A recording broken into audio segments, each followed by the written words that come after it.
Kepolisian Resort Aceh Timur menangkap 3 orang pelaku pembobol box anjungan tunai mandiri di SPBU Kemuneng, Perlah, Aceh Timur. Polisi menggagalkan aksi 3 pria yang sedang mencoba menggasak uang dalam isi mesin ATM milik Bank Mandiri dan BNI ini. Karena beberapa kali gagal saat mencoba mengeluarkan uang, aksi ketiganya tertangkap kamera pemantau di dalam box ATM.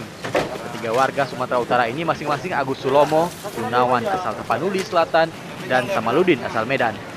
Kapolres Aceh Timur AKBP Muhajir mengatakan ketiga pelaku pembobol ATM tersebut ditangkap anggotanya karena terpantau kamera pengintai. Kini ketiga tersangka diamankan di Mapolres Aceh Timur beserta barang bukti untuk penyelidikan lebih lanjut. Dari Aceh Timur, Syed Maulana melaporkan untuk Aceh Video.